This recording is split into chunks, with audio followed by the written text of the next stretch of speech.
দয়াবান, যিনি দয়া করে, মায়া করে, রহমত করে, বরকত করে, মাগফিরাত করে ভালোবেসে 2024 সাল পর্যন্ত বাঁচিয়ে রেখে আর মাত্র আপনার এখন 22 মিনিট বেজে গিয়েছে, তার মানে আর 38 মিনিট পর 2025 সাল শুরু হবে। আমাদের একসাথে 24 সাল যাদেরকে নিয়ে শুরু করেছিলাম, 24 সাল শেষ হচ্ছে, অনেকেই চলে গেছে, আমরা কিন্তু রয়ে গিয়েছি। নিজের ক্ষমতায় আছি না আল্লাহ তাআলা রেখেছেন। যারা যারা কথা বলছেন তাদেরকে অন্য কেউ বাঁচায় রাখছেন। এই যে এখনো দেখতে পাচ্ছি মুখ খোলেন, আপনাদেরকে কি অন্য কেউ বাঁচায় রাখছেন? নিজের ক্ষমতায় বেঁচে আছি, যিনি বাঁচায় রাখছেন তার কাছে একটু শুকরিয়া আদায় করি আলহামদুলিল্লাহ। 2024 সাল শেষ হচ্ছে, 25 সাল আর কয়েক মিনিট পরই শুরু হবে। এখনো দিনাজপুরের মেডিকেল কলেজ হাসপাতালে অনেক মানুষ বিছানায় পড়ে আছে, তড়পাচ্ছে, কাতরাচ্ছে, লাফাচ্ছে। অনেকের নাকে অক্সিজেনের পাইপ লাগায় রাখা আছে, আবার কাউকে অপারেশন করার জন্য প্রস্তুত করা হচ্ছে। আল্লাহ চাইলে আপনারে আমার এরকম একটা অসুস্থ রোগী বানায়া আপনাকে আমাকেও দিনাজপুরের কোনো মেডিকেল কলেজ হাসপাতালের বারান্দায় ফেলে রাখতে পারতেন।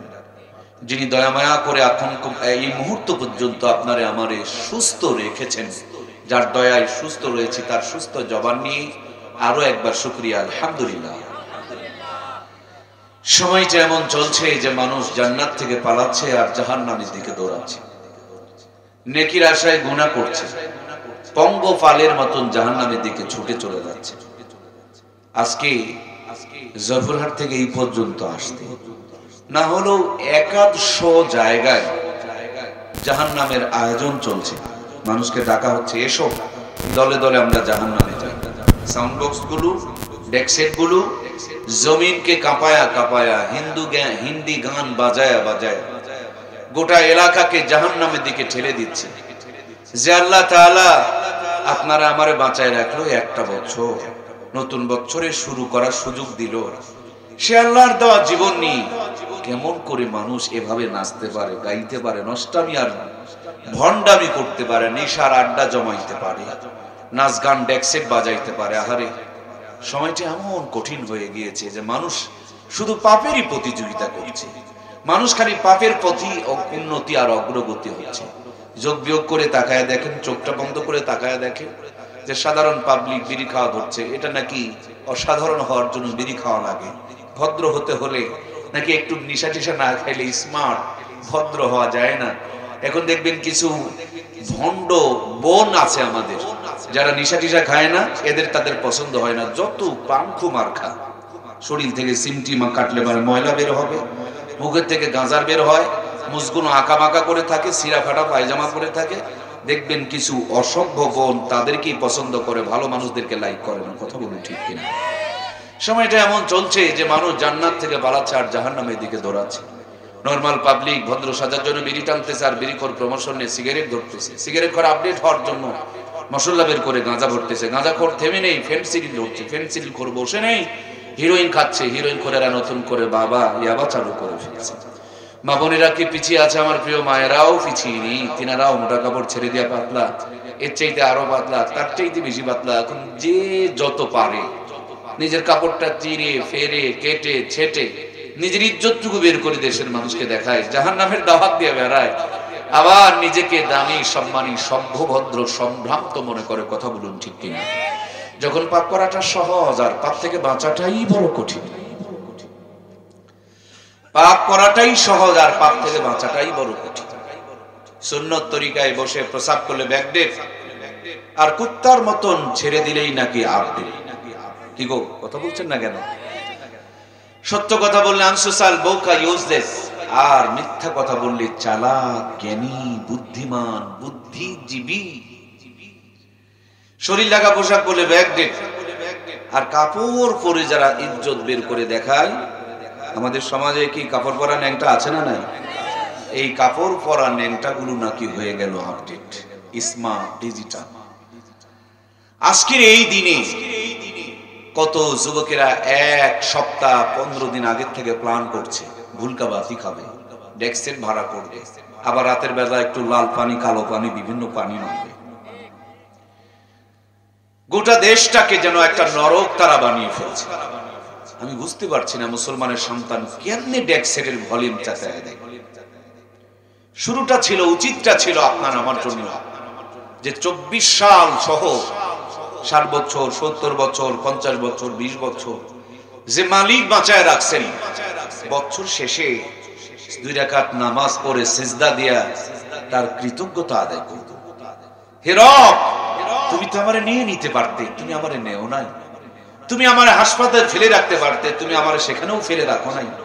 তুমি আমাকে 24 সাল পর্যন্ত বাঁচায়া 25 সাল পর্যন্ত আমাকে হায়াতে তৈয়বা দান করলা। এমনও তো নিয়ত করার উচিত ছিল আপনার আমার জন্য যে 24 সালে 2 রাকাত নামাজে দাঁড়িয়ে যাব, আল্লাহু আকবার, 2 রাকাত নামাজ পড়তে পড়তে 25 সালের মধ্যে ঢুকে পড়বো। এভাবেই যেন আল্লাহ আমাদেরকে জান্নাত পর্যন্ত ঢুকায় দেয়, বলুন আমিন। এমনটাই তো নিয়ত হওয়া উচিত ছিল যে 24 সালে ওযু করে নিয়ে কোরআনের তেলাওয়াত শুরু করবে। তেলাওয়াতের ভিতর দিয়ে নতুন 25 সালের আগমন ঘটবে। তেলাওয়াত শেষ করে আল্লাহর কাছে চোখের 2 ফোঁটা পানি দিয়ে জীবনের সফলতার জন্য দোয়া করবে। জীবনটা শুরু করবে নেকির মধ্য দিয়ে। এটাই কি হওয়া উচিত ছিল কি ছিল না বলুন? আমার প্রিয় ভাইয়ের, আমরা আমাদের রবের কাছে শুকরিয়া আদায় করছি যে আমরা 24 সালে মাহফিলে বসলাম। ইনশাআল্লাহ মাহফিল শুরু হবে 25 সালে। আমাদের মাহফিলটা 2 বছর। আপনাদের মাহফিল কয় বছর বলুন না? কয় বছর ওয়াজ শুনছেন? মাহফিলে কয় বছর বসে আছেন? 2 বছর। 24 সালে বসলাম, ইনশাআল্লাহ 25 সালে আমরা মোনাজাত করব ইনশাআল্লাহ। আমাদেরকে কবুল করুন, বলুন আমিন। আল্লাহ 2 বছরের ইবাদতের সওয়াব আল্লাহ আমাদেরকে দান করুন, বলুন আমিন। যেহেতু আমরা 24 সালে শুরু করলাম, আমরা শুরু করে 24 সালে ডেক্সেটের ভলিউম চেতায়া দেয় আর 25 সালে বন্ধ করে। 24 সালে বোতল খাওয়া শুরু করে আর 25 সালে গিয়ে শেষ করে। 24 সালে পাপের গাঁজার মানে মশালটা ধরায় আর 25 সালে গিয়ে নিভায়। আমাদের জীবনটা যেন নেকি দিয়া শুরু করলাম, আল্লাহ যেন নেকির মধ্য দিয়ে আল্লাহ তাআলা শেষ করায়। আল্লাহ আমাদেরকে দ্বীনের পথে কবুল করুন, বলুন আমিন। সম্মানিত প্রিয় ভাইয়েরা আমার, এটা যে জান্নাতের বাগান, সেজন্য তাকিয়ে দেখুন এলাকাতে বহু মানুষ আছে, কিন্তু যাদের তকদিরে জান্নাত নেই, ওই জান্নাতি মানুষগুলো ছাড়া জাহান্নামীগুলো কিন্তু এখানে ঢুকতে পারে না। এলাকাতে মানুষ কি এইটুকু?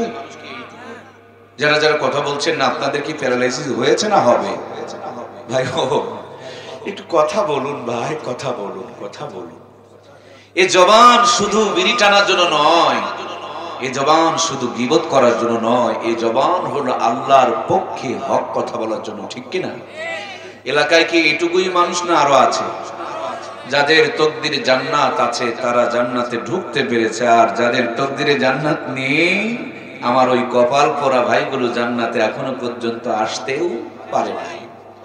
এসেছিল অনেক জাহান্নামীরা, ঘুরে ঘুরে চলে গিয়েছে জান্নাতের দরজার থেকে, জান্নাতে ঢুকতে পারে নাই।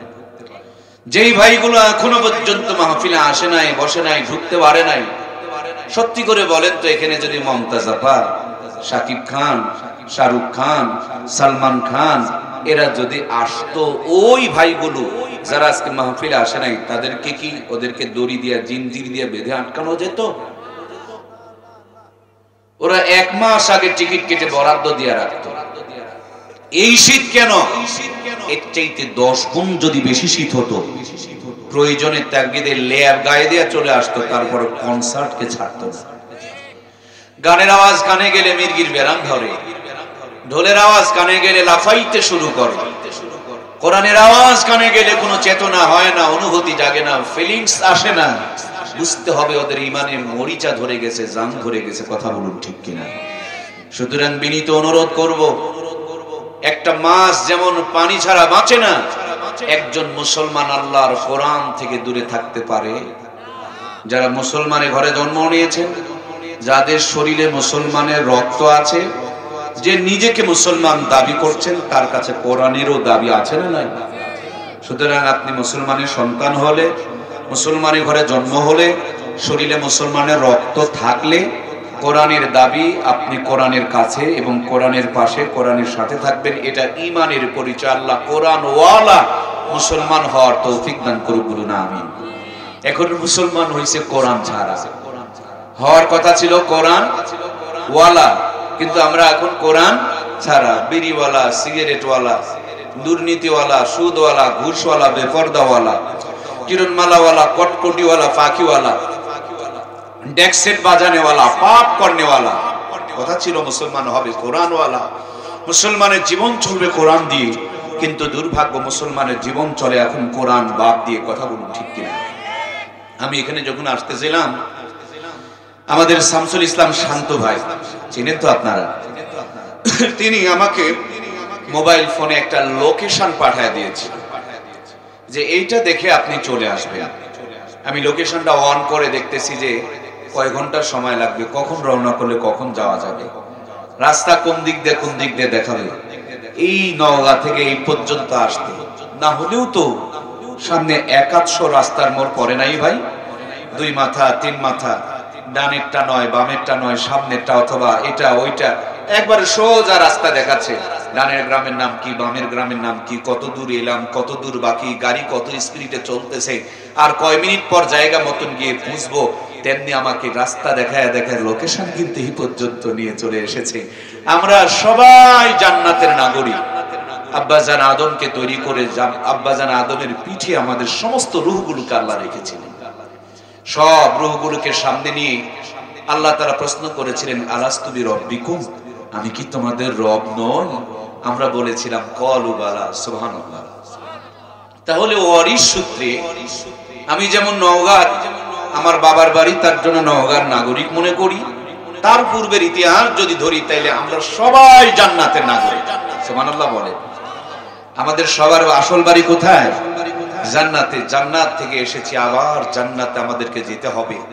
মাঝখানে যেন আমাদের রাস্তাটা না হারিয়ে যায়, পথ যেন আমরা ভুলে না যাই, আমাদের শয়তান যেন ধোঁকা দিয়া জাহান্নামে নিয়ে যেতে না পারে।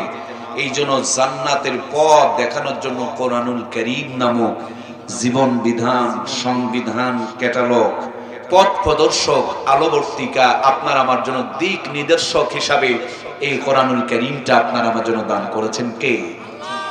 আমরা যদি এই কোরআনকে সিনার মধ্যে ডাউনলোড করে নিতে পারি, মেমোরির মধ্যে গেঁথে নিতে পারি, কোরআন সুন্নাহর আলোকে ইহদিনাস সিরাতাল মুস্তাকিমের পথের উপরে থাকতে পারি, দিনাজপুর থেকে দেখবেন ট্রেনের লাইন আছে ঢাকা পর্যন্ত, গড়গড় গড়গড় করতে করতে ঢাকা যেমন পৌঁছে যায়, কোরআন সুন্নাহর লাইনটা হলো জান্নাত পর্যন্ত। সুবহানাল্লাহ বলেন।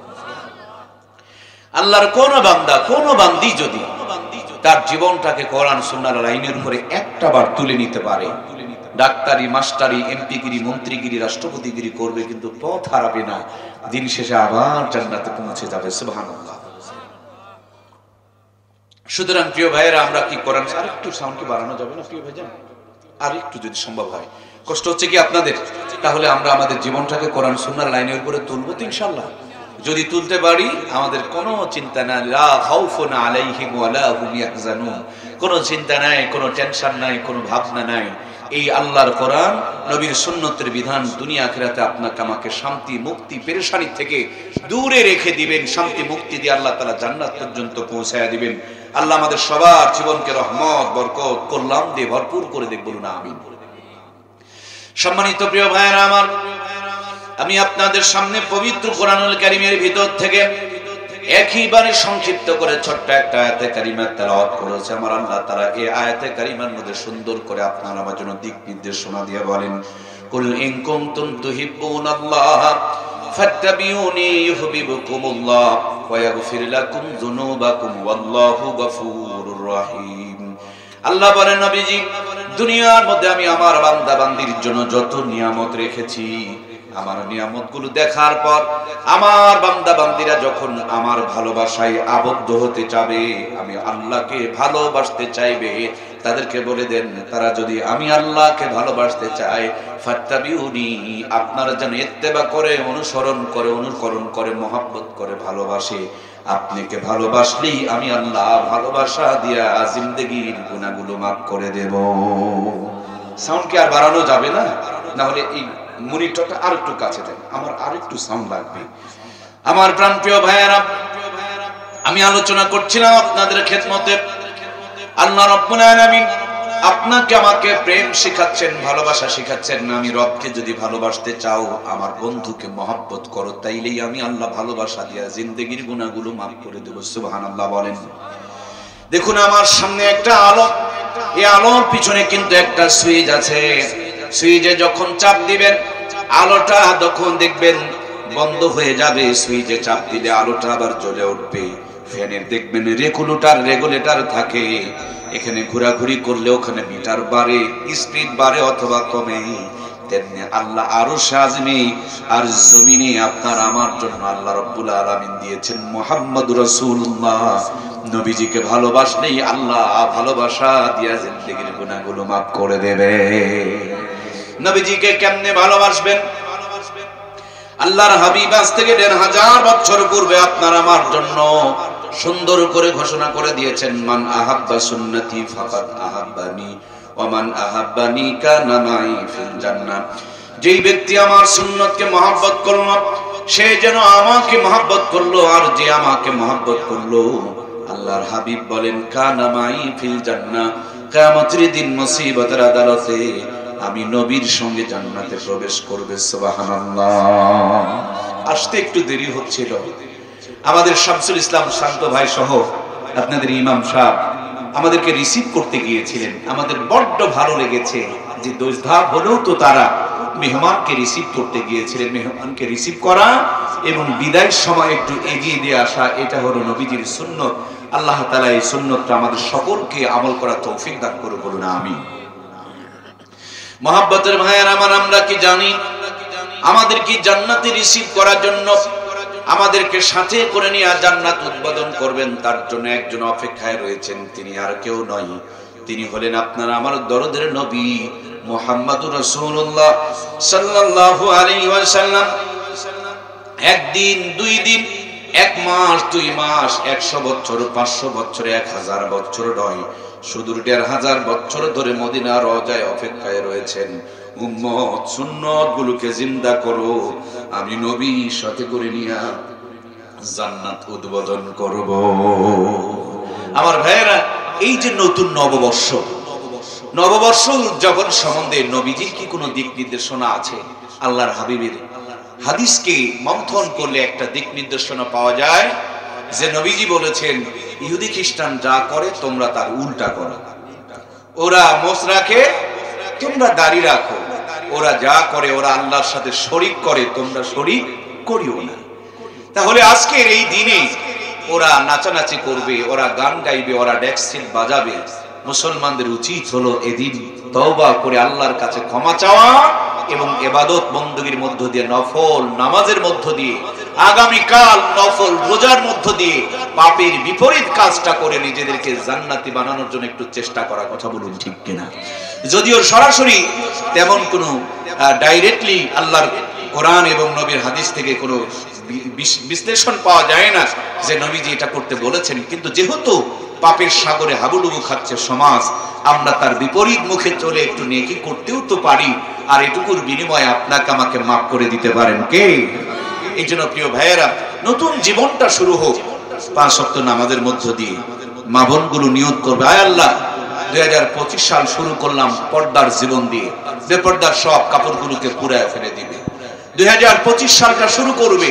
আমার প্রিয় ভাইয়েরা, ঘরের মধ্যে টিভি আছে, টিভিটাকে সরায়া দেয়া যায়, আমার নতুন জীবনটা শুরু হবে আল্লাহর কোরআনের আমল দিয়ে, আল্লাহর কোরআনের সাথে সম্পৃক্ত হয়ে নতুন জীবনটা শুরু হবে আজকের এই মুহূর্তে। বাসায় গিয়ে ঘুমানোর আগে 2 রাকাত নফল নামাজ পড়ে অনেকে নতুন জীবন শুরু করবেন, যে এতদিন 5 ওয়াক্ত পড়তাম, এখন থেকে নফল জীবনে যোগ করে ফেললাম, এখন থেকে আমি প্রত্যেক রাত্রে নফল পড়তে চাই। আমাদেরকে তৌফিক দিবেন কে? যারা বিড়ি খেতাম তারা নিয়ত করে ফেলবো, আল্লাহর বিড়ি খাবো না। নতুন জীবনকে নিশা মুক্ত বানাতে চাই। যারা গুল খেতাম তারা গুল ছেড়ে দিব, যারা পানের মধ্যে জর্দা খেতাম তারাও জর্দা ছেড়ে দিত। যারা আমার ভাইয়েরা অন্যান্য মেয়েদের সাথে রিলেশন ছিল, অথবা মেয়েরা কোনো ছেলের সাথে কথা বলতো, তারাও নিয়ত করবে নতুন জীবনটা শুরু হবে গুনাহ মুক্ত হয়ে, নতুন জীবনটা শুরু হবে 5 ওয়াক্ত নামাজ আর কোরআনের তেলাওয়াতের মধ্য দিয়ে। নতুন জীবনটা শুরু হবে সুদখোর ঘুষখোর তাদের সাথে সম্পর্ক নয়, আলেম ওলামা ইমাম মুয়াজ্জিমের সাথে জীবনের সম্পর্ক কায়েম করে এই নতুন জীবনী আপনাকে জান্নাত পর্যন্ত পৌঁছায় দিতে পারে। এই জন্য প্রাণপ্রিয় ভাইয়েরা আমার, আল্লাহর হাবিব সাল্লাল্লাহু আলাইহি ওয়াসাল্লাম আপনাকে আমাকে সাথে করে নিয়ে জান্নাত উদ্বোধন করবেন, তার জন্য অপেক্ষায় রয়েছেন। প্রত্যেকদিন প্রত্যেকটা মুহূর্ত দুইখানা হাত উত্তোলন করে রাখতেছেন আর বলছেন, উম্মত সুন্নাত গুলোকে জিন্দা করো, আমি নবী তোমাদেরকে সাথে করে নিয়ে জান্নাতে যাব। নবীর মতে মত তাকেই বলে নবীর উম্মত। যার মত আমার নবীর সঙ্গে মিলবে না সেটা নবীর পরিপূর্ণ উম্মত হতে পারে। সুতরাং জীবনের প্রত্যেকটা আদর্শ, জীবনের প্রত্যেকটা আমল, জীবনের প্রত্যেকটা মুহূর্ত নবীর সুন্নাত তরিকায় আপনাকে আমাকে পরিচালিত করতে হবে। এই জন্য আল্লাহর হাবিবের পুরা জিন্দেগি আপনার আমার জন্য ইবাদত বানিয়ে দিয়েছেন কে? সুন্নতের জিন্দেগি মানেই হলো জান্নাতের জিন্দেগি, প্রত্যেকটা সুন্নত মানেই হলো ইবাদত। সুবহানাল্লাহ বলেন। আমার প্রিয় ভাইয়েরা, আপনাদের দিনাজপুরে কাপড়ের দোকানে কাপড় বিক্রি হয়, দেখেছেন আপনারা? কাপড়গুলো দেখবেন একটা মাপকাঠি দিয়ে মেপে মেপে আপনাকে দেওয়া হয়, এটাকে গজ বলে। গজের চাইতে যদি কম হয় তাহলে কি আপনারা নিবেন ওই চোরের দোকানের থেকে আর কোনো কাপড় কিনবেন? চোরের দোকানে আর যাবে না। কোন দোকানদার যদি 1 গজ কিনেছেন আর 1.5 গজ আপনাকে দিয়ে দেয়, বলেন আর কি ব্যবসা চলবে? ওর ব্যবসা চলবে না। তাহলে বেশি দিলে ব্যবসা চলবে না, আর কম দিলে এটা চোর, তার কাছে আর যাওয়া যাবে না। জীবনের প্রত্যেকটা আমল তেমন নবীর সুন্নতের মাপকাঠি দিয়ে হতে হবে। সুন্নতের মাপকাঠি দিয়ে যদি কোনোটা মিলে যায় এটা জান্নাতে চলে যাবে, আর সুন্নতের মাপকাঠি দিয়ে যদি কোনোটা না মিলে এইটাকে জাহান্নামে নিয়ে সংশোধন করা লাগবে, ধোলাই করা লাগবে, সাইজ করা লাগবে, মাপের মধ্যে নিয়ে আসা লাগবে। কথা বলুন ঠিক কিনা? সুতরাং প্রিয় ভাইয়েরা আমার, আজকের এশার নামাজ আমরা 4 রাকাত পড়েছিলাম। যদি কেউ বলে 5 রাকাত পড়ব, বলুন তো দেখি এশার নামাজ কি হবে? ফজরের নামাজ হলো 2 রাকাত। এখন যদি কেউ বলি 1 রাকাত পড়লেই চলে, তেমনি চলবে না। আবার উঠছি যখন, কষ্ট করে ঠান্ডার মধ্যে উঠেছি যখন, 2 রাকাত পড়ার চাইতে 3 রাকাত পড়া এটা তো ভালো কাজ। 3 রাকাত যদি পড়ে তেমনি ভাবে যেমনই হবে না। আজ বাংলার জমিনে বাড়াবাড়ি আর সারাসারি ব্যাপক পরিমাণ শুরু হয়েছে, ঠিক কিনা? আহলে হাদিস নামক একটা সম্প্রদায় আছে আমাদের মাঝে, এরা খালি সারাসারি আর কাটাকাটি সংক্ষিপ্ত করা করি নিয়ে ব্যস্ত আছে। হানাফি নামে আর একটা সম্প্রদায় আছে আমাদের মাঝে, এরা কিছু কিছু ক্ষেত্রে দেখবেন এরা কাটাকাটি এবং সারাসারি শুরু করে দিয়েছে। এরা আমার ভাইরা জোড়া দিতে দিতে, তালি লাগাইতে লাগাইতে, নিগুম নিঙ্গুর জোড়া দিতে দিতে এরা আহলে সুন্নাত ওয়াল জামাত নামক একটা সংগঠন তৈরি করে ভণ্ডামি করে, নাচানাচি করে, জিকিরের নাম দিয়া মেয়েদেরকে নষ্টামি করে, আছে না না? কবরে গিয়া সিজদাও পর্যন্ত করে। আমার প্রাণপ্রিয় ভাইয়েরা, তাহলে বাড়াবাড়িও করা যাবে না, ছাড়াছাড়িও করা যাবে না। নবীর মতে মত তাকেই বলে নবীর উম্মত। এই জন্য জীবনের প্রত্যেকটা আমল আপনাকে আমাকে মেপে দেখতে হবে, ওজন করে দেখতে হবে, মেজারমেন্ট করে দেখতে হবে যে এখানে নবীজির সুন্নত আছে না নাই। যদি সুন্নত থাকে মাশাআল্লাহ এটা আল্লাহর কাছে গ্রেট হয়ে যাবে, আর যদি সুন্নত না থাকে যতই দামি আমল হোক এটা বাতিল বলে গণ্য হবে। এজন্য জীবনের প্রত্যেকটা কাজ সুন্নত তরিকায় করব তো ইনশাআল্লাহ। সম্মানিত প্রিয় ভাইয়েরা আমার, এমন একজন নবী আল্লাহ তাআলা আপনার আমার জন্য দান করলেন, যে নবীর উম্মত হওয়ার কারণে দুনিয়াতে এসেছি সবার পরে, আখিরি জামানার পয়গম্বরের উম্মত হওয়ার কারণে আমরা জান্নাতে যাব সবার। এলাম পরে জান্নাতে যাব আগে। পরিচয় হলো আমরা মুহাম্মদুর রাসূলুল্লাহ সাল্লাল্লাহু আলাইহি ওয়াসাল্লামের উম্মত।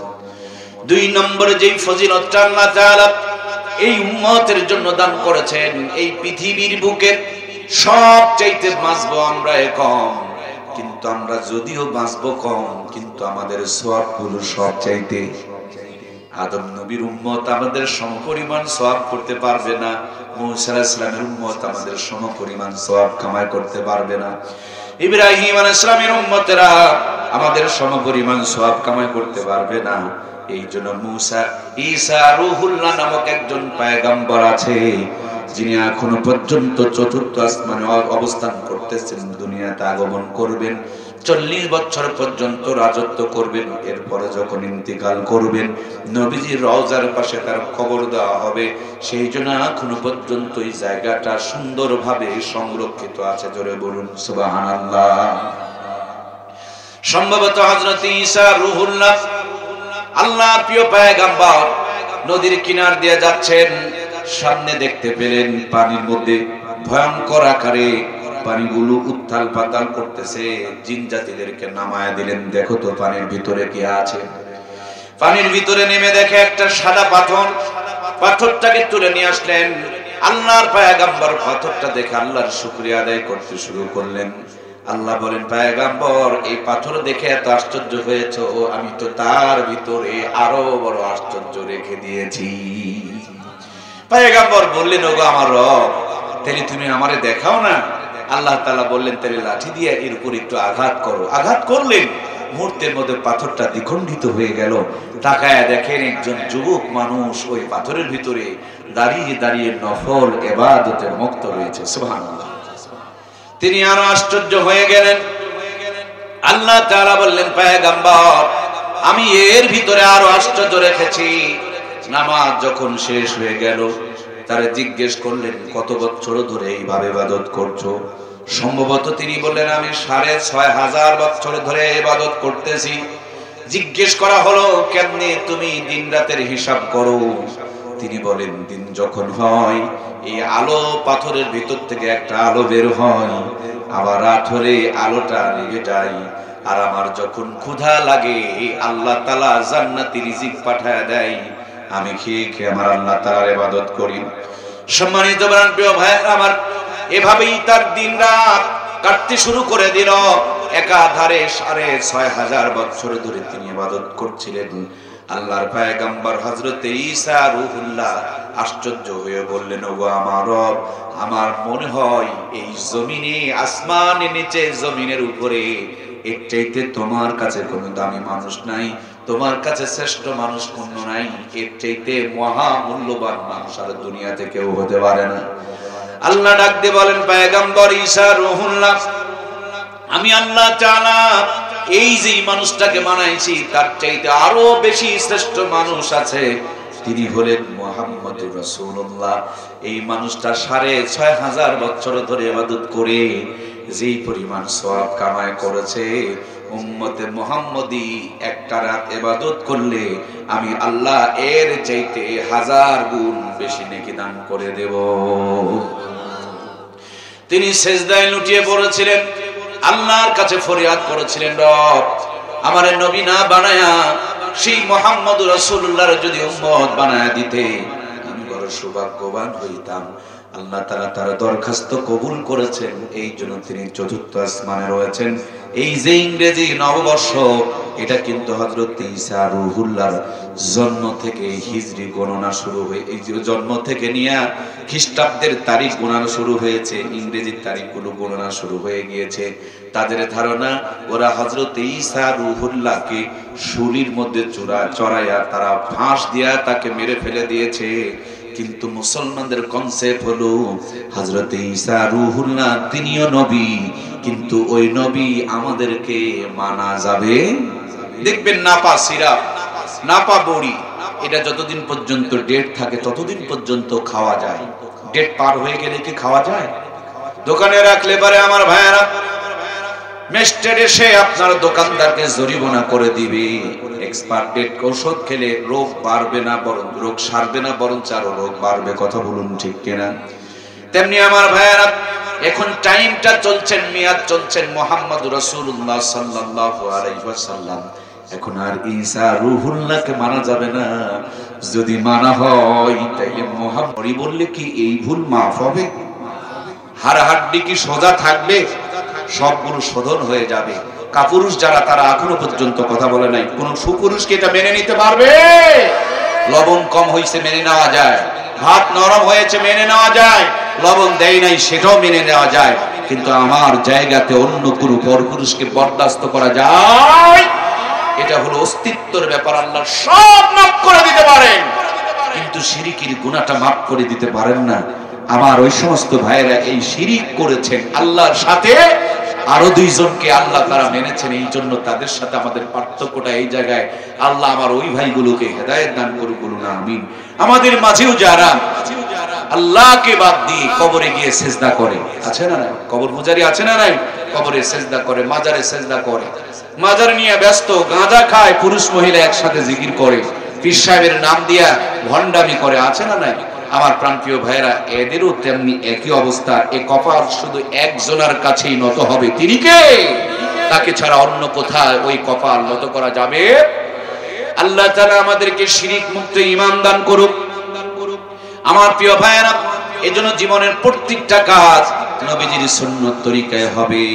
এমন একজন নবী আমার আল্লাহ তাআলা আপনার আমার জন্য দান করেছেন, যে নবীর পুরাটা জিন্দেগি আপনার আমার জন্য আদর্শ। কেমন নবী পেয়েছেন আপনি, যিনি জন্ম থেকে মৃত্যু পর্যন্ত, জীবনের শুরু থেকে নিয়ে শেষ পর্যন্ত জীবনের প্রত্যেকটা পদক্ষেপ নবীজির সুন্নত তরিকায় আদর করার জন্য আল্লাহ তাআলা আপনাকে আমাকে সুযোগ করে দিয়েছেন। নবীর মতে মত তাকেই বলে নবীর উম্মত। যার মত নবীর সঙ্গে মিলবে না, সেটা নবীজির পরিপূর্ণ উম্মত হতে পারে না। এজন্য আমরা নবীজির খাঁটি উম্মত, পরিপূর্ণ উম্মত, নির্ভেজাল উম্মত হতে রাজি আছি না নাই? নবীজির উম্মত হতে হলে কি নামাজ পড়া দরকার আছে না নাই? আমার ভাইয়েরা, আল্লাহর হাবিবের ১৬ লক্ষ সাহাবী ছিল, একজন সাহাবীও বেনামাজি ছিল না। আর আমার দেশের ৯০% মুসলমান নামাজ পড়তে চায়, নামাজ তো পড়ে না। যারা নামাজ পড়ে তাদেরকে দেখতেও পারে না। জোরে গেলে কয় দাওয়াত পেয়েছে, ধীরে হাঁটলে কয় বেশি খেয়েছে, আবার মাঝে মাঝে গানেও টান মারে, মনে বড় জালারি পাঞ্জাবিওয়ালা। জুমার দিনে মসজিদে জায়গা হয় না, আর ফজরের নামাজের সময় একামত দেওয়ার লোক খুঁজে পাওয়া যায় না। যেদিন এই দ্বিমুখী চরিত্র আমাদের ভিতর থেকে বিদায় নিবে, জুমার নামাজ আর ফজরের নামাজে এক সমান মুসল্লি হবে, সেদিন এই পৃথিবীতে মুসলমানরা রাজত্ব করবে। কথা বলুন ঠিক কিনা?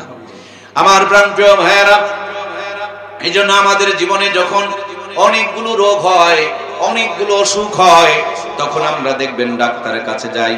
ডাক্তার আমাদেরকে অ্যান্টিবায়োটিক মানের একটা ঔষধ দিয়ে দেয়, এক ঔষধ খেলে সব রোগ ভালো হয়ে যায়। তেমনি অ্যান্টিবায়োটিক একটা ইবাদত আমার আল্লাহ তাআলা আপনার আমার জন্য দান করেছেন। কোরআনে ঘোষণা দিয়েছেন, ইন্নাস সালাতা তানহা আনিল ফাহশাই ওয়াল মুনকার। নিশ্চয় নামাজি ব্যক্তিকে যাবতীয় গুনার কাছ থেকে বাঁচায় দিবে। ঘোষণাটুকু কার? সুতরাং নামাজ যদি সুন্দর হয়ে যায়, দুনিয়া আখিরাত সুন্দর করে দিবেন কে? সকলকে নামাজি হওয়ার দরকার। নামাজ যদি সুন্দর হয়ে যায়, সে মানুষটার দ্বারা আর কোনো অন্যায় হতে পারে না। একজন নামাজি নামাজ পড়ে কুকুরের মতন দাঁড়িয়ে প্রস্রাব করতে কখনো পারবে না। একজন নামাজি নামাজ পড়ে বউটাকে মোটরসাইকেলের পিছনে চড়ায়া মার্কেটে ঘুরায়া মানুষের কখনো বদনজর কামাই করতে পারে? একজন নামাজি মহিলা নামাজ পড়ে কিরণমালা কটকটি পাখি পরে মাজা পিঠ বের করে বাংলার জমিনে ঘোরাফেরা করতে পারে না। একজন নামাজি নামাজ পড়ে সুদ খেতে পারে না, ঘুষ খেতে পারে না, জমিনের আল ঠেলতে পারে না। সুতরাং নামাজ যদি ঠিক হয়ে যায়, অটোমেটিকলি দুনিয়া আখিরাত ঠিক হয়ে যাবে। কথা বলুন ঠিক কিনা? এজন্য আল্লাহ তাআলা সব নিয়ামত দান করেছেন জিবরাইল আমিনের মাধ্যম দিয়া। নামাজকে দান করেছেন শুধুমাত্র তার বন্ধুকে কাছে নিয়ে দাওয়াত দিয়া, ২৭ বছর ধরে দুনিয়ার সমস্ত গতিপথ বন্ধ করে দিয়া দেখায়া বিদায় লগ্নে ৫০ নামাজ দিয়েছিলেন। পড়তে কষ্ট হবে, এই জন্য ৪৫ মাইনাস করে মাত্র ৫ ওয়াক্ত রেখে দিয়েছেন। যেই ৫ ওয়াক্ত দিয়েছেন, বলেছেন বন্ধু উম্মত ৫ ওয়াক্ত নামাজ পড়বে, আর শূন্য যোগ হয়ে প্রত্যেক দিন এই ৫০-এর সওয়াব আমলনামায় লেখা হবে। আমার প্রাণপ্রিয় ভাইয়েরা, নবীজি এই জন্য দুনিয়াতে যখন এসেছিলেন, নামাজের সিজদার হালতেই দুনিয়াতে এসেছিলেন। আবার যখন দুনিয়া ছেড়ে বিদায় নিয়ে চলে যাচ্ছিলেন, জবান থেকে যেই কথাটা বের হচ্ছিল, আসসালা আসসালা আসসালা ওয়া মা মালাকাত আইমানুকুম, উম্মত আমার নামাজ নামাজ নামাজ, আমি এখন চলে যাব, তোমাদের জন্য নামাজটুকু শুধু রেখে গেলাম। যখনই কোনো বিপদে পেরেশানিতে পড়বে, তখন যায় নামাজে দাঁড়ায়া সেজদায় কপালখানা ঠেকায় আল্লাহর কাছে চোখের 2 ফোঁটা পানি ছেড়ে দিবে। জমিনে পানি পড়ার আগে আরশ আজিম থেকে সাহায্য নাজিল হতে শুরু করে দিবে। সুবহানাল্লাহ। আমার আল্লাহ তাআলা বলেন, ওয়া কানা হাক্কান আলাইনা নাসরুল মুমিনিন। মুমিন যদি বিপদে পড়ে সাহায্য চায়, আল্লাহ বলেন আমার জন্য সাহায্য করা ওয়াজিব হয়ে যায়। সুবহানাল্লাহ। সম্মানিত দরদের ভাইয়েরা আমার, এই জন্য আল্লাহ তাআলা 82 বার নামাজের কথা বলেছেন। আল্লাহর হাবিব 6500 জায়গার মধ্যে নামাজের তাকিদ করেছেন। সেজদার হালতে এসেছেন, নামাজের কথা বলতে বলতে বিদায় নিয়ে চলে গিয়েছেন। সব ইবাদতগুলো আল্লাহ তাআলা জিবরাইল আমিনের মাধ্যম দিয়ে দিয়েছেন। নামাজকে তার বন্ধুকে নিয়ে বিদায় লগ্নে নামাজটাকে হাদিয়া উপহার বানায় দিয়েছেন। আল্লাহর হাবিব বলেছেন, আসসালাতু মেরাজুল মুমিনিন, নামাজ হলো মুমিনের মেরাজ।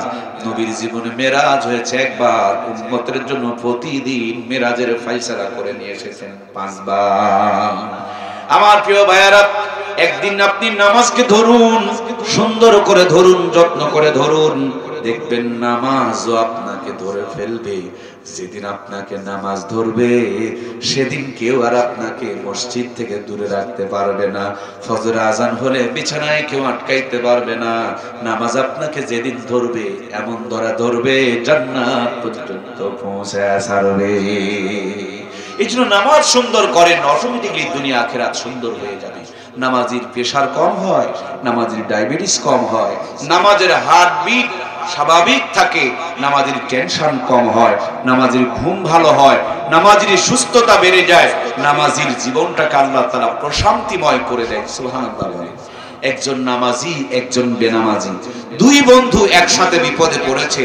বেনামাজি দেখবেন সমস্ত পেরেশানিগুলো মাথায় নিয়ে রাতের বেলা ঘুমাচ্ছে, আর নামাজি এশার নামাজ পড়ে 4 রাকাত ফজর নামাজ, ফরজ নামাজ পড়লেন, এরপরে নফল সুন্নত যা যা পড়ার পড়লেন, দেখবেন 80% মাথার থেকে টেনশন হালকা হয়ে যাবে। ঠিক কিনা?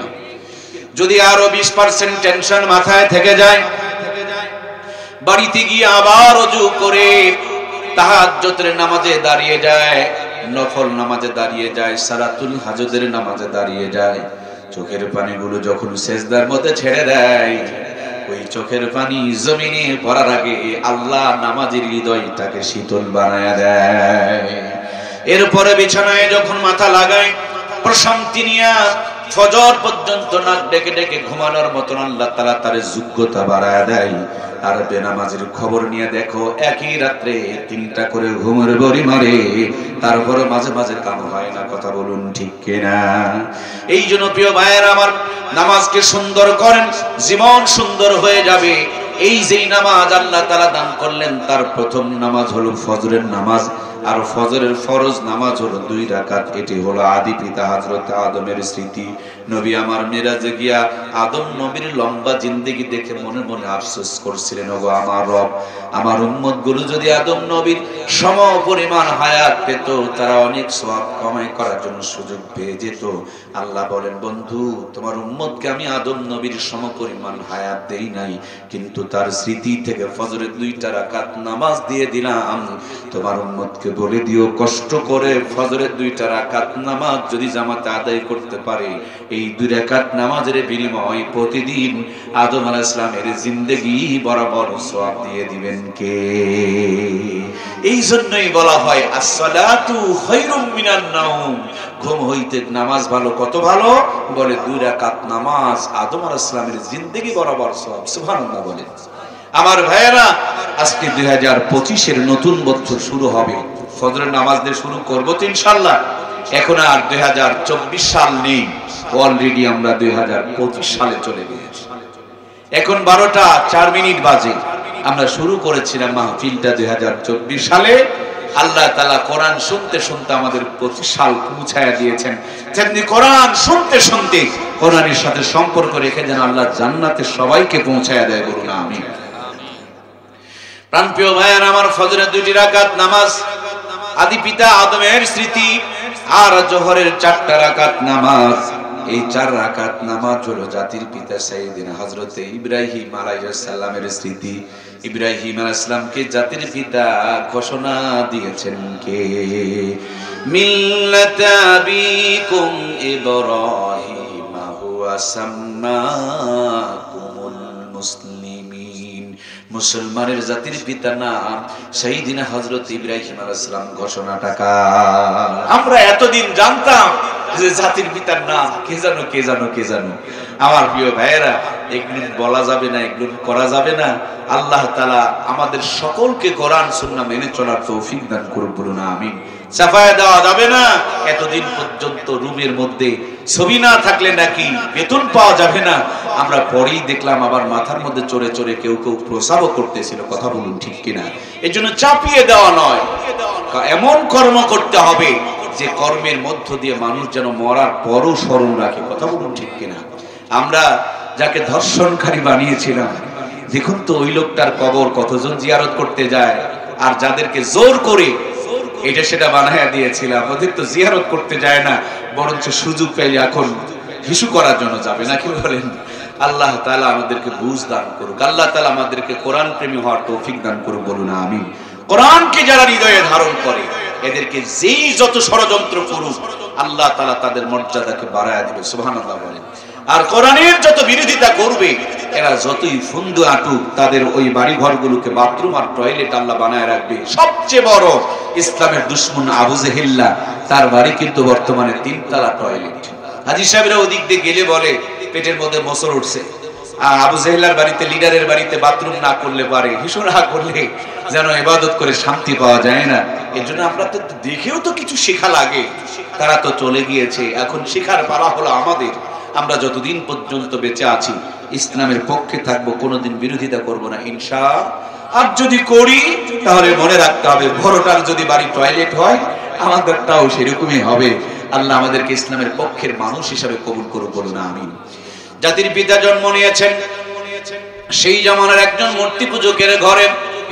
ছোট্ট ইব্রাহিমকে কোলের মধ্যে নিয়া মন্দিরে গিয়া টুলের উপরে বসতে দিয়া, হাতের মধ্যে কিছু কাদা নিয়া, খের নিয়া, মাটি নিয়া, কুঞ্চি কাবারে নিয়া স্ট্রাকচার তৈরি করে খের পেঁচায়া, কাদা লাগায়া, পালিশ করে, মালিশ করে, রং টং মাখায়া, কাপড় সুপড় পরায়া, সামনে কিছু দুধ কলা দিয়া ইব্রাহিম আলাইহিস সালামের বাবা একটা ঘুন্টি নিয়া টুনুর টুনুর করে নড়ায় আর একটা সত্য কথা বলে, নমো নমো নমো। যা কিছু নিয়ে আসতেছ, এই 4 আঙ্গুলের ইশারা দিয়া এভাবে ঝোকায় আর কয় নমো নমো নমো।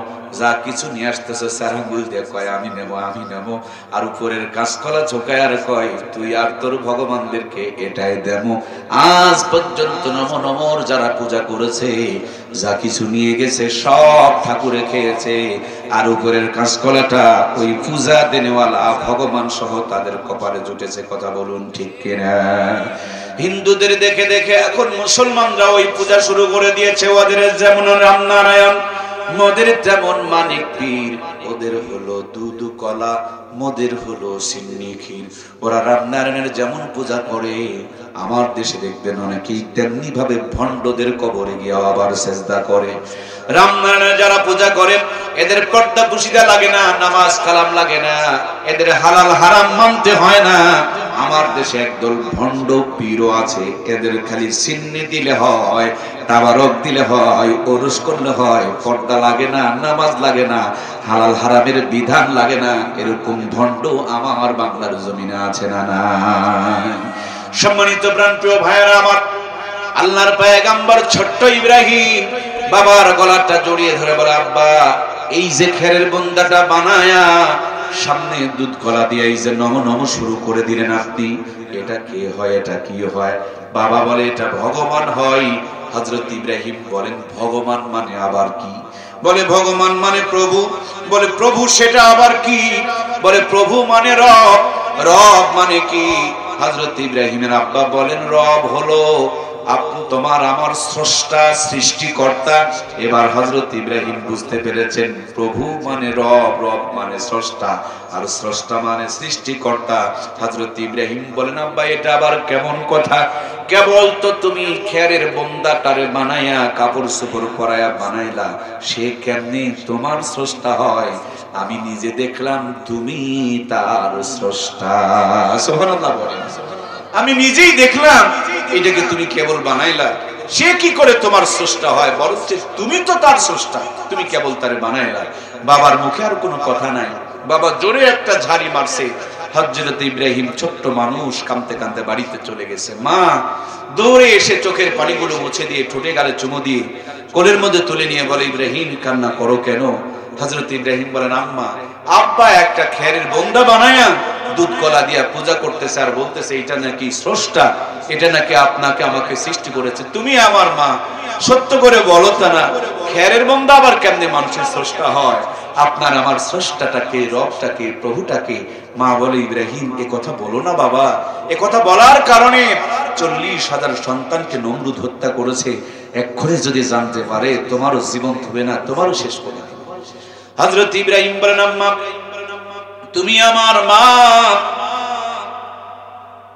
দয়া করে আমাকে সত্যটুকু বলো না, আমার রব, আমার প্রভু, আমার স্রষ্টাটাকে। মায়া বলে, আমি তোরে পেটে রেখেছি, আমি তোরে দুধ পান করিয়েছি, ডেলিভারি করেছি, তোরে লালন পালন করি, আমি তোর রব। আল্লাহর পয়গম্বর ইব্রাহিম বলেন, তুমি যদি আমার রব হও তাহলে তো তোমারও একজন রব আছে। মা বলেন, আমার রব হলো তোর বাবা আজর কুমার, তিনি আমাকে কামায় রোজগার করে লালন পালন করে। হযরত ইব্রাহিম বলেন, আম্মা আমার রব তুমি, তোমার রব যদি বাবা হয় তাহলে বাবারও একজন রব আছে না নাই? নিঝুম রাতে দূর আকাশের দিকে তাকিয়ে ছোট্ট ছেলে মাকে বলে, স্রষ্টা আমার কে? এই ছোট্ট ছেলেটাই ছিল আপনার আমার জাতির পিতা সাইয়েদনা হযরত ইব্রাহিম। জোরে বলুন মারহাবা। মাকে বলেন, আম্মা আমার রব তুমি, তোমার রব যদি বাবা হয় তাহলে বাবারও তো একজন রব আছে। বলেন, তোর বাবার রব এদেশের বাদশা নমরুদ, তিনি চাকরি দিয়েছেন এবং তিনি বেতন দেয়। আমরা 16 বছর ধরে দেখলাম যারা সরকারি চাকরি করত আল্লাহকে না মানলেও তারা সরকারকে ঠিকই মানত। কথা বলুন ঠিক কিনা? আল্লাহ কি নিষেধ করেছে এটা তাদের জানা ছিল না, কিন্তু সত্য কথা বললে চাকরি থাকবে না এই ভয়ে তারা সত্য কথা বলতো না, মানুষের উপরে জুলুম করত। কথা বলুন ঠিক কিনা? সম্মানিত প্রাণপ্রিয় ভাইয়েরা আমার, আল্লাহর পয়গম্বর বললেন, ও আমার আম্মা, আমার রব তুমি, তোমার রব যদি বাবা হয় আর বাবার রব যদি দেশের বাদশা নমরুদ হয় তাহলে নমরুদের একজন রব আছে না নাই? মা ছেলের গল্প চলছে, মা মুখটা চেপে ধরেছে, বেড়ার পাশে দাঁড়ায় দাঁড়ায় বাবার সব কথাগুলো শুনে ফেলেছে। বাড়িতে না ঢুকে সোজা নমরুদের বাড়িতে গিয়ে ঠকঠকানি শুরু করে দিয়েছে। নমরুদ বলে, কে? আজর বলেন, আমি আজর। নমরুদ বলে, লিমা জিতা হাহুনা ফিসসুবাইয়া আজর, এত সকাল বেলা চিল্লা চিল্লি করো কেন রে আজর? আজর বলে, ও বস তুমি তো নাক ডেকে ঘুমাও, আর তোমার দুশমন আমার ঘরে জন্ম নিয়েছে। বাবা ষড়যন্ত্র করে তথ্য দিয়েছে, নমরুদের লোকজন এসে হযরত ইব্রাহিমকে ধরে নিয়ে চলে গেছে। আমরাও বাংলার জমিনে দেখতাম ইমামের পিছনে নামাজ পড়ে, নামাজ পড়ে গিয়ে আবার হুজুরের বিরুদ্ধে মামলা করে, এরকম মুসল্লি আমার দেশে আছে না? না, হুজুরের পিছনে নামাজ পড়ে আবার হুজুরের বিরুদ্ধেই মামলা করে। সম্মানিত দরদের ভাইয়েরা আমার, রাত গভীর হয়ে যাচ্ছে, কষ্ট দেওয়া যাবে না, মূল কথা আপনাদেরকে শুনাইতে হবে। বিশাল অগ্নিকুণ্ড বানানো হলো, ধরে নিয়ে চলে আসলো, চরকি বানানো হলো, এক মাথার মধ্যে ইব্রাহিমকে বেঁধে দিয়া আর এক মাথার মধ্যে রশি লাগায়া 1-2 হাজার নয় 70,000 ব্যাবিলনের যুবকেরা হযরত ইব্রাহিমকে আগুনে ফেলানোর জন্য তারা টানতে শুরু করে দিল। হযরত ইব্রাহিম তো দূরের কথা, তার একটা পশম পর্যন্ত নড়াইতে পারলো না। মুহূর্তের মধ্যে আল্লাহর পয়গম্বরের এই দৃশ্য দেখে নমরুদ টেনশনে ভেঙে পড়লো। শয়তান সামনে এসে বলে, নমরুদ চিন্তা করো কেন, আমি তো আছি। ইব্রাহিমরে যদি আগুনে ফেলতে চাও, হযরত ইব্রাহিম আলাইহিস সালামকে ন্যাংটা বানাও, যখন তিনি ন্যাংটা হয়ে যাবে রহমতের ফেরেশতাগুলো বিদায় নেবে, তখন মজা করে আগুনে পুরানো যাবে। আমার বাংলার জমিনটাকেও আযাব আর গজবের দিকে ঠেলে দেওয়ার জন্য ন্যাংটামির প্রতিযোগিতা চালু আছে না? না, আজ থেকে 50 বছর আগে আমার দেশ এত ন্যাংটা ছিল না, এই দেশে এত টেনশন পেরেশানি অশান্তিও ছিল। এই তো মাত্র 50 বছর আগে ভাঙা ঘরে মাসকালার ডালের জ্বালানি হয়েছে, একবারই তেলানি গোটা গ্রামকে মোহিত করে ছেড়ে দিয়েছে। একদিন আতপ চালের বিরিয়ানি খেলে 2 দিন পর্যন্ত ঘ্রাণ বের হয়েছে। একদিন ইলিশ মাছ আর পান্তা ভাত খেলে 3 দিন পর্যন্ত হাত থেকে সুঘ্রাণ ছড়িয়েছে। আমার ভাইয়েরা, মূর্খ নানি দাদির বিয়ে হয়েছে, সেই নানি দাদির পেটে 12টা 15টা 18টা সন্তান জন্ম নিয়েছে। একটা নানি দাদিকেও কসাইখানা নিয়ে পেট চিরে বাচ্চা বের করা দরকার পড়ে। আপনারা আবার মূর্খ নানু আর দাদুরা অসুস্থ হয়েছে, গাছের থেকে নিমের পাতা পেরে নিয়ে 2 গ্লাস রস বসান দিয়েছে, মুহূর্তের মধ্যে সুস্থ হয়েছে। পায়ে হেঁটে হেঁটে দিনাজপুর চলে গিয়েছে, পায়ে হেঁটে হেঁটে আপনারা আমার মূর্খ নানু আর দাদুরা বগুড়া গিয়েছে, রাজশাহী গিয়েছে, রংপুর পর্যন্ত গিয়েছে। এখন আমরা ডিজিটাল হইয়া, স্মার্ট হইয়া, কোরআন সুন্নাহ থেকে যত দূরে সরে চলে গেছি, 150 বছরের জায়গায় এখন 50 বছর বাঁচতেছি। কথা বলুন ঠিক কিনা? উন্নতি নাকি করছে? আরে বাবা, উন্নতি করছেন তাইলে কি আগে 150 বছর বাঁচতো, এখন কি 300 বছর বাঁচি? কি গো ভাই, কথা বলছেন না কেন?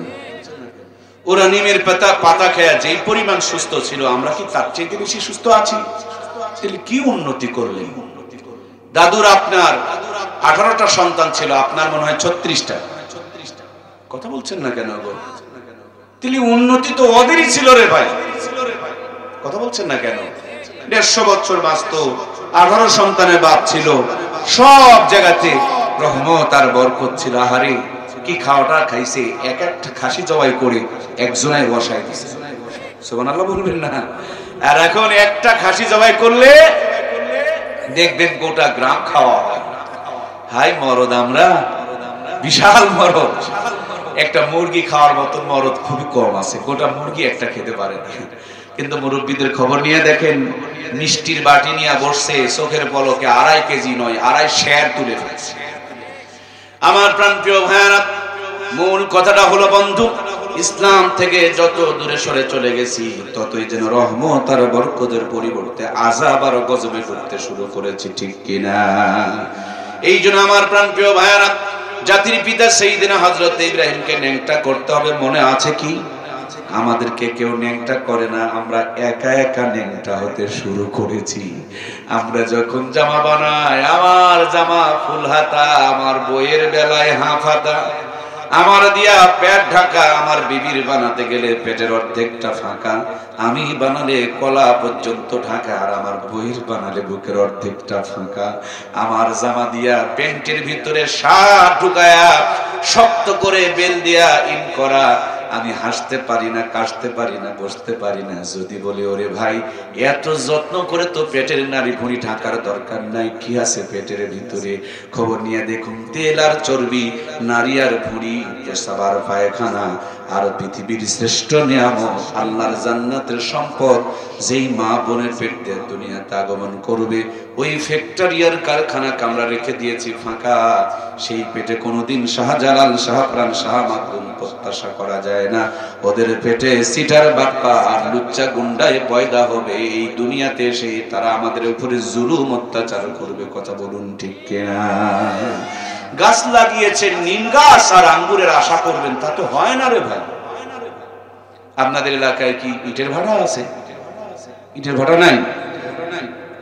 ইটের ভাটার মধ্যে দেখবেন ইট বানানোর জন্য একটা ফার্মা থাকে, দেখেছেন আপনারা?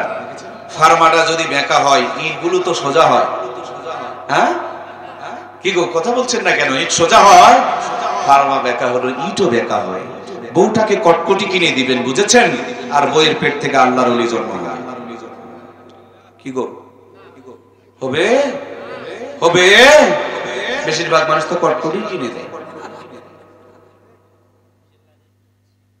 ডিশের লাইনও তো ভালো আর জিনিস, বিশাল জিনিস না? ডিশের লাইন মানেটা কি? একেবারে সরাসরি জান্নাতের লাইন, জান্নাতের উপরেরটা লাইন। আহা আহা, আজ থেকে 30 বছর আগে আমার দেশে পাকা রাস্তা ছিল না, কারেন্টের আলো ছিল না, হাতে মোবাইল ছিল না, কিন্তু ঘরে নামাজ ছিল, কোরআনের তেলাওয়াত ছিল। রাত 8টা বেজে যেত, মায়েরা কাজ কাম সেরে এশার নামাজ পড়ে আঁচল তুলে ধরে চোখের পানি ছেড়ে দোয়া করতো, রব্বানা যালামনা। কি রহমত আর বরকত নাজিল হতো। আমরা দোয়া কালাম ভুলে গিয়েছি, ভাঙা ঘর বিল্ডিং বানিয়েছি, জায়নামাজ বিদায় করে সোফা সেট আমদানি করেছি, তসবির পরিবর্তে রিমোট টিপতে টিপতে রিমোটের বাটন পর্যন্ত খোয়াই দিয়েছি। হিন্দুরা মন্দির থেকে উলু উলু ধ্বনি দেয়, আমার ঘরে আর কোরআনের তেলাওয়াত নাই, আমার ঘর থেকে মন্দিরের আওয়াজ বের হয়। এই হলো হিন্দু মার্কা মুসলমান। কথা বলুন ঠিক কিনা? নাম মুসলমান, কর্মকাণ্ডে হিন্দু।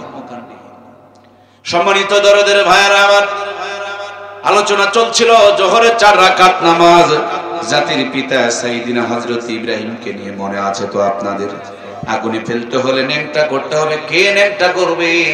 ভয়ে যখন কেউ সামনে যেতে চায় না, বাবার সামনে গিয়া বলে আমি এই উপকারটা করতে চাই, করছি যখন করার মতন করব। এরকম বাংলার জমিনে অনেক মুসলমান আছে, ঈমান হারায়া যায় তাও সামজাগিরি করে বেড়ায়, ঠিক কিনা?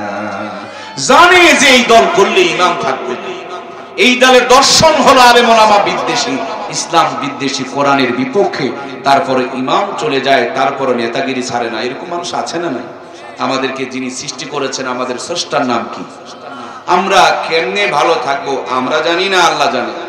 আমরা ভালো থাকতে যেন পারি, এজন্য আল্লাহ তাআলা একটা জীবন বিধান বই দিলেন, সংবিধান দিলেন। নাম কি বলুন তো? এটা দিয়ে যদি তোমরা চলো, তোমাদের কোনো অশান্তি থাকবে না। ঘোষণাটা কার? কিন্তু কয়েকদিন পর একজন নেতা এসে বলল, কোরআন বাদ দাও, আমার নৌকায় চলো। পাবলিক দূর দিয়া কোরআন ছেড়ে নৌকায় চড়ে পড়ল। কয়েকদিন পরে আর একজন এসে বলো, এইগুলো ছাড়ো, এবার ধানাবাদ করো। জনগণ একসাথে খাল বিল উঁচা নিচা সমান করে ধানাবাদ করতে শুরু করলো। কয়েকদিন পর আর একজন এসে বলল, আরে নৌকায় চড়া ধানাবাদ করা বাদ দাও, এবার একটু নাঙ্গলের মুঠা খান ধরো। জনগণ সব ছেড়ে নাঙ্গলের মুঠা ধরলো। এখন নৌকা, নাঙ্গল আর ধানের শীষ করতে গিয়া কোরআনের উপরে 3-4 ইঞ্চি ময়লা জমে গেছে। কোরআনুল কারীমের উপরে দেখেন জাং আর মরিচা ধরে গিয়েছে। অথচ আল্লাহর হাবিব বলেছেন, আল কোরআন হুজ্জাতুল্লাহ, এই কোরআন হলো আপনার আমার জন্য দলিল। কোরআন যদি পক্ষে সুপারিশ করে কোনো টেনশন নাই। আর কোরআনকে বাদ দিয়া অন্য জায়গায় যে সিল মেরেছেন, ভোট দিয়েছেন, কিয়ামতের দিন কোরআন তো পক্ষে সুপারিশ করবে। যারা যারা কথা বললেন না, মুখে কিন্তু প্যারালাইসিস হওয়ার আলামত। কোরআনের পক্ষে যদি সাপোর্ট না করেন, কোরআন কি আপনার আমার পক্ষে সুপারিশ করবে? আমরা কি কোরআনের সুপারিশ পেতে চাই? তাহলে কোরআনের পক্ষে সিল মারতে রাজি আছি না নাই? আল্লাহ আমাদেরকে কোরআনের পক্ষে থাকার তৌফিক দান করুন, বলুন আমিন। আমার সম্মানিত প্রাণপ্রিয় ভাইয়েরা, আসুন সামনের দিকে এগিয়ে চলে হযরত ইব্রাহিমকে নেমটা করতে হবে। বাবায় পায়জামার ফিতায় টান মেরেছে, আল্লাহ জিবরিল আমিনের মাধ্যম দিয়ে একটা জুব্বা পরায় দিয়েছে। সুবহানাল্লাহ বলে। জুব্বা এমন একটা পোশাক, পায়জামা নবী খুলে নিলেও নেমটা বানানো যায়। এই জন্য দেখবেন নাস্তিক মার্কা লোকজন দাড়ি টুপিওয়ালা জুব্বাওয়ালাদেরকে দেখতে, এটা একটা তাদের রক্তের মধ্যে শত্রুতা আছে। মুচারু, তাসারু, মদারু আর গাজারু, এদের দেখে কোনো সমস্যা নাই। এদের যত সমস্যা দাড়িওয়ালা, টুপিওয়ালা, পাঞ্জাবিওয়ালা দেখলে। কথা বলুন ঠিক কিনা? গানও গায়, মনে বড় জ্বালা। তোর পাঞ্জাবিওয়ালা দেখলে মনে জ্বালা হয় কেন রে? পাঞ্জাবিওয়ালা দেখলে তো তোর মনটা শান্তি হওয়ার কথা ছিল, তুই মুসলমানের সন্তান। পাঞ্জাবিওয়ালা, দাড়িওয়ালা, টুপিওয়ালা দেখলে যদি তোর মনে জ্বালা হয়, বুঝে নিতে হবে তুমি মুসলমানের কাতারে নয়, তুমি আবু জাহেলের কাতারে। কথা বলুন ঠিক কিনা? আমার সম্মানিত প্রাণপ্রিয় ভাইয়েরা, এই দাড়ি, এই টুপি, এই পাঞ্জাবি, মদিনাওয়ালার এই দাড়ি আর টুপি, পাঞ্জাবি আর জুব্বা, এটা জান্নাতি পোশাক। হযরত ইব্রাহিমকে জুব্বা পরায়া দিল, নেমটা করতে পারলো না। এই সেই জুব্বা হযরত ইউসুফকে যখন কুয়ায় ফেলে দেওয়া হয়, তখন 10 ভাই কাপড় খুলে নিয়ে রক্ত মাখায়া বাবাকে দিয়ে বলে, আব্বা, আমাদের ছোট্ট ভাই ইউসুফকে তো বাঘে খেয়ে ফেলে দিয়েছে। বাবা খালি কাপড়টা নিয়ে নাড়াচাড়া করে আর দেখে কোনো ছিঁড়া নাই, ফাটা নাই, কাটা নাই, বোদামও ছিঁড়া নাই। বাঘে যদি মানুষ খায়, কাপড় তো খুলে থুয়ে খায়। কি গো, কাপড় খুলে থুয়ে খায়? বাঘে কি কাপড় খুলে থুয়ে খায়? কিন্তু ওই জামানার বাঘগুলো স্মার্ট এবং ডিজিটাল ছিল, এরা কাপড় খুলে থুয়ে খাইতো। আমরাও দেখলাম 100 মেয়েকে ধর্ষণ করে যারা মিষ্টি খেলো, কোনদিন তাদের নামে মামলা হলো না। মামলা হলো কোরআনের পাখির নামে। কথা বলুন ঠিক কিনা? আমরা দেখলাম এই নাটকগুলো নতুন নয়, আগে থেকে ছিল। আমার প্রাণপ্রিয় ভাইয়েরা, মাইন্ড করছেন নাকি? আবার যদি কারো রক্তের মধ্যে এরকম হারামি রক্ত থাকে, তো সে মাইন্ড করবে, আমাদের কিছু করার নাই। আল্লাহ আমাদেরকে হারামি রক্ত থেকে মুক্তি দান করুন, বলুন আমিন। জন্ম সুন্নত তরিকায় হবে, মুসলমানের রক্ত থাকবে আর হক কথা শুনলে ভিতরে জ্বলবে, এটা মুসলমানের পরিচয়ের পরিপন্থী কথা, বলুন ঠিক কিনা? আল্লাহ আমাদেরকে খাঁটি মুসলমান হওয়ার তৌফিক দান করুক, বলুন আমিন। আলেম ওলামার পক্ষ অবলম্বন করা তৌফিক দান করুক, আবারও বলুন আমিন। কোরআন সুন্নাহ দিয়ে জীবন গড়ার জন্য আমাদেরকে আল্লাহ কবুল করুক, আবারও বলুন আমিন। সম্মানিত প্রাণপ্রিয় ভাইয়েরা, আল্লাহর পয়গম্বর হযরত ইব্রাহিম আলাইহিস সালামকে নেংটা করতে গিয়ে নেংটা পারে নাই, এই সেই জুব্বা হযরত ইউসুফকে পরায়া দেওয়া হলো, কুফের মধ্যে ফেলে দেওয়া হলো। হযরত ইউসুফ যখন মিশরের খাদ্যমন্ত্রী হলো, 10 ভাই গিয়ে আত্মসমর্পণ করলো, ভাইদেরকে তিনি মাফ করে দিয়া জিজ্ঞেস করলেন, বাবাই কেমন আছে? তো বলছে, ইউসুফ তোমার সঙ্গে বাবা কান্না করতে করতে কানা হয়ে গিয়েছে। হযরত ইউসুফ বগল থেকে একটা জামা বের করলেন, জব্বা বের করলেন, সেই কেনানের মধ্যে ইয়াকুব আলাইহিস সালাম বলতেছেন, আমি ইউসুফের গন্ধ পাচ্ছি। সুবহানাল্লাহ বলেন। বাবা আর সন্তান, মা আর ছেলে, একে অপরের শরীরের মধ্যে একটা ভিন্ন পারফিউম আছে, গন্ধ আছে, এটা মা ছেলে সন্তান ছাড়া আর কেউ পায় না। সুবহানাল্লাহ। সম্মানিত প্রিয় ভাইয়েরা আমার, আল্লাহর প্রিয় পয়গম্বর সাইয়েদনা হযরত ইউসুফ আলাইহিস সালামকে যখন জিজ্ঞেস করা হলো, আল্লাহর পয়গম্বর বললেন, বাবা। আল্লাহর পয়গম্বরের ভাইরা বললেন, আব্বা তোমার সঙ্গে কাঁদতে কাঁদতে কানা হয়ে গিয়েছে। আল্লাহর পয়গম্বর হযরত ইউসুফ জুব্বাটা ভাইদের হাতে তুলে দিয়া বললেন, বাবাকে চোখে লাগাইতে বলিও, ফারতাদ্দা বাসিরা, আগে যেই পরিমাণ চোখে পাওয়ার ছিল, এই জুব্বা লাগানোর পর এর চাইতে চোখের পাওয়ার আরো দ্বিগুণ হয়ে যাবে। সম্মানিত প্রিয় ভাইয়েরা আমার, এই জন্য দাড়িওয়ালা, টুপিওয়ালা, জুব্বাওয়ালা, এটা নবীদের চরিত্রওয়ালা, এটা নবীদের উত্তরসূরি, তারই পরিচয়। এদেরকে আমরা অবহেলা করব না, এদেরকে মহব্বত করব, পারলে নিজেরাও করব। আল্লাহ এই ওসিলায় আমাদের সকলকে মাফ করে দেখ, আবারও বলুন আমিন। বন্ধুরা আমার, হযরত ইব্রাহিমকে আগুনে ফেলার জন্য শয়তান দ্বিতীয় বুদ্ধি দিলেন, চতুর্দিকে 40,000 নারী পুরুষকে জেনা করতে লাগাও। যেমনি নারী পুরুষগুলো জেনায় লিপ্ত হয়ে গেল, হযরত ইব্রাহিম একা হয়ে আগুনে পড়তেছে। জিবরাইল আলাইহিস সালাম চরকিটা আটকে দিয়ে বলে, পয়গম্বর এক্ষুনি যদি অনুমতি দেন, টোটাল অগ্নিকুণ্ডকে পৃথিবীর মানচিত্র থেকে মুছে দেওয়া হবে। আল্লাহর পয়গম্বর বললেন, আমি কোনো মাধ্যম দিয়ে সাহায্য চাই না, যার জন্য আগুনে জ্বলি সরাসরি যদি তিনি সাহায্য করেন তাইলেই সাহায্য নিব, এছাড়া নিতে চাই না। সুবহানাল্লাহ। সম্মানিত প্রিয় ভাইয়েরা আমার, আল্লাহর প্রিয় পয়গম্বর সাইয়েদিনা হযরত ইব্রাহিম আলাইহিস সালাম আগুনে পড়তেছে, কেবল একটু পশমগুলো আগুনের তাপে মেকা হতে শুরু করেছে। আল্লাহর কুদরতি পড়ে যায়, জোশ এসে গিয়েছে। আমার আল্লাহ তাআলা বলেন, কুলনা ইয়া নারু কুনি বারদাউ ওয়া সালামান আলা ইব্রাহিম, আকে লুৎফে খেশরা ইজহার করদ বা খলিলাস নারিরা গুলজারে করদ সুয়েউ খস মি কেতে রামদা খাতা পাশায়েকা রুসকি ফায়াত সাখতা। জোরে বলুন মারহাবা। জিমনি আগুনে পড়ছে, আল্লাহ ডাকতে বলে, জিবরিল এই মুহূর্তে আমার ফরমান আগুনের কাছে শোনায়া দাও। আগুনকে বললেন, তুমি আমার বন্ধুর জন্য জান্নাতের মতন ঠান্ডার হয়ে যাও, না শীত না গরম, এয়ার কন্ডিশন হয়ে যাও। ঠান্ডায় কষ্ট হয়, গরমে ঘেমে যায়, এরকমটি নয়, মেজারমেন্ট ওয়ালা একটা ঠান্ডা হয়ে যাও। দুনিয়াতে সর্বপ্রথম যিনি এসির শান্তি অনুভব করেছেন তিনি হলেন সাইয়েদনা হযরত ইব্রাহিম। আর ওই ফর্মুলাকে কাজে লাগায়া দুনিয়ার মধ্যে এসি আর এয়ার কন্ডিশনের সূচনা হয়েছে। জোরে বলুন সুবহানাল্লাহ। পয়গম্বর আগুনের উপর ভিতরে পড়েছে, আর মিস্টার নমরুদ এক দৌড় দিয়ে 3 তলার ছাদের উপরে চলেছে। মনে মনে ভাবতেছে, ইব্রাহিম তা আগুনের মধ্যে পূর্বে, আমি একটু মজা করে দেখবো। তাকায় দেখে সর্বনাশ, পড়ে নাই, আগুনের ভিতরে বসে বসে জান্নাতের ফল খায়। জোরে বলুন সুবহানাল্লাহ। মুহূর্তের মধ্যে চিৎকার শুরু করে দিলেন, আগুন রে, তোর কি জানানোর ক্ষমতা নাই? আগুন আমার আল্লাহকে ডাকতে বলেন, আমার রব, ইন্নামা আমরুহু ইযা আরাদা শাইআন আইয়াকুলা লাহু কুন ফায়াকুন। আল্লাহ তুমি কোন বললেই ফায়াকুনের পর্যায়ে হয়ে যায়। আমার জবানটা খুলে দাও, আমি একটু নাস্তিকের কে উত্তর দিতে চাই। আগুনের জবান খুলে গেল, মানুষের মতন ডাকতে পারে, আমার ক্ষমতা আছে কি নাই? সাজা থেকে কি বোঝা যায়? একবার খালি আমার ভিতরে আয়, তোর 14 গোষ্ঠীকে জ্বলায়া করে দিব ছাই। আমার ভাইয়েরা, নমরুদ থরথর করে কাঁপতে শুরু করে দিল। মাঝখান দিয়া 40 দিন পর্যন্ত আল্লাহর পয়গম্বর আগুনের ভিতরে ছিল। মজার দুইটা ঘটনা ঘটে গিয়েছিল। এই দুইটা ঘটনা আপনাদের জন্য আমি আজকে বলবো। এটা যদি জীবনে আমল করতে পারেন, আমি আপনাকে লিখে দিয়ে যেতে পারবো, আল্লাহ জান্নাত আপনার আমার জন্য অবধারিত করে দেবে। ঘটনা দুইটা সুন্দর করে কান্দে শুনতে হবে আমার প্রিয় ভাইয়েরা। তিনি যখন আগুনের ভিতরে, একটা প্রাণীর নাম ব্যাঙ, খালি পানি ছিটায় দিয়া চলে যায়। ব্যাংকে জিজ্ঞেস করা হলো, এমন করো কেন? বলে ইব্রাহিম আলাইহিস সালামকে বাঁচানোর জন্য।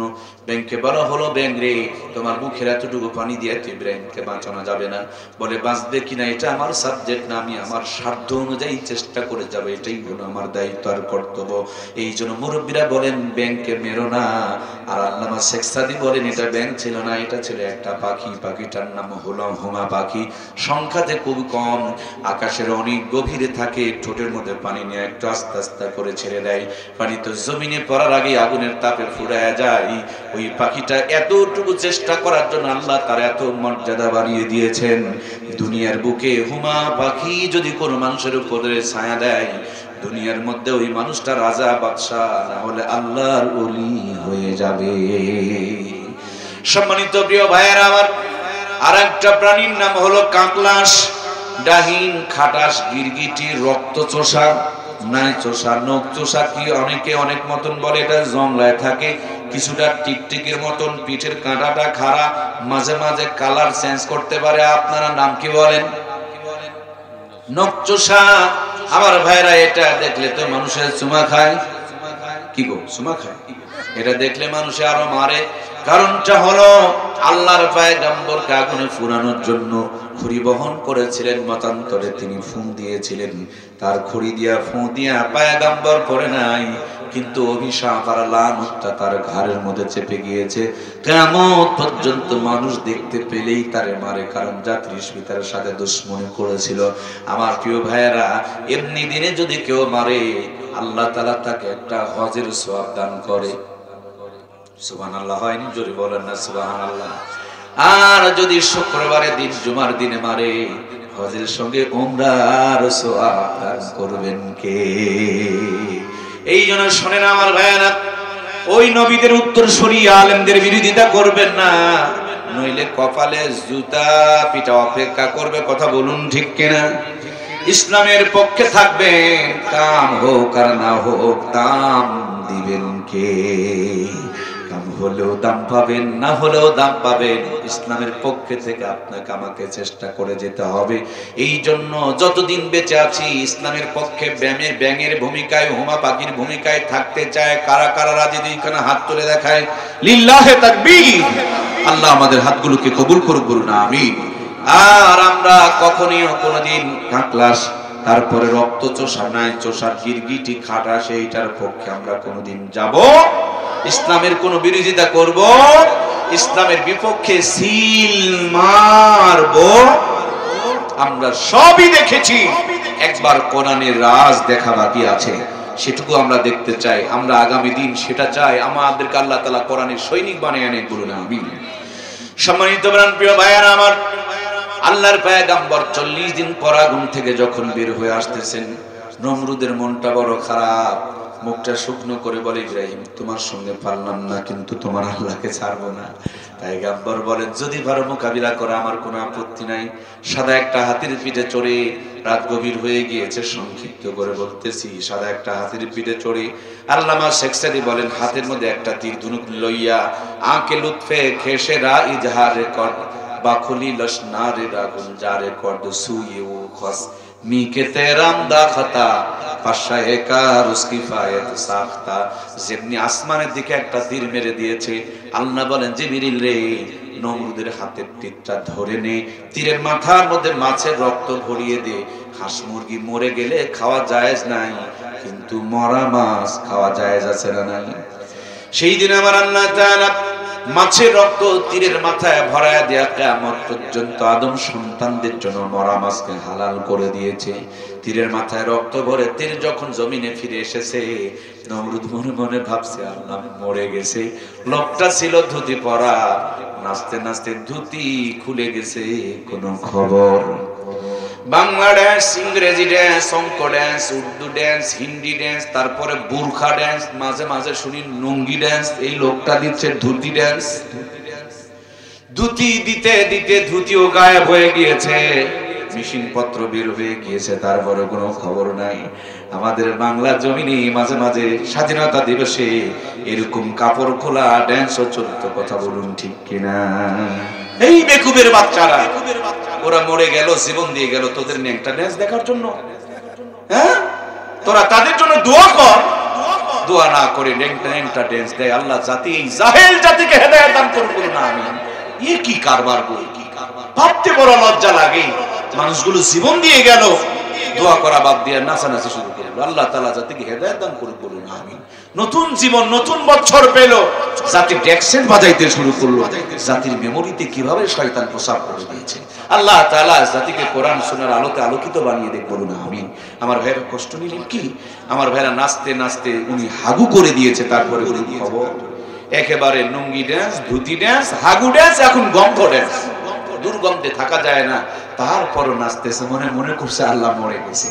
আমার আল্লাহ নাচাইতেও পারে, বসাইতেও পারে। ধরে না, ধরে না, ধরে না, যখন ধরে তখন আর ছাড় দেয়, কিন্তু আল্লাহ কোনোদিন কাউকে ছেড়ে দেয়। এই জন্য সীমা লঙ্ঘন কেউ করবো না। আল্লাহ আমাদেরকে যেন সীমা লঙ্ঘন না, সীমা লঙ্ঘনকারী না বানায়, আমরা সবাই করি আল্লাহুম্মা আমিন। আমার ভাইয়েরা যেমনি নাচতে নাচতে ঘাইল হয়ে গিয়েছে, আল্লাহ বলে জিবরিল এই মশাটা নিয়ে নমরুদের মাথার মধ্যে ঢুকায় দাও। যেমনি মাথায় ঢুকছে মশা, ওই নমরুদ নাচনেওয়ালা কয় তোরা এখন আমার মাথার মধ্যে বসা। ভাইয়েরা আমার, মাঠের মধ্যে বসানোর জন্য আর কি পাওয়া যাবে?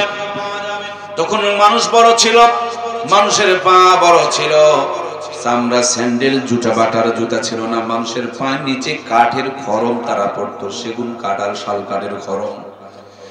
বর্তমানের যে আপনারা ব্যাট দেখেন, ক্রিকেট খেলা ব্যাট, এরকম 2-3টা ব্যাটের সমপরিমাণ মোটা লম্বা চৌড়া এক একটা করে খড়ম। ওই পায়ের নিচের খড়ম মার্কা ব্যাট, আর নমরুদের মাথা মার্কা বল, আর চাকর মার্কা প্লেয়ার। দেখুন তো 3টা মার্কার মিল আছে না নাই? খাপে খাপ, একেবারে 100% আব্দুল্লাহর বাপ। 3টাতে দেখবেন মিলে গিয়েছে। নমরুদের মাথা মার্কা বল, জুতা মার্কা ব্যাট, আর চাকর মার্কা প্লেয়ার।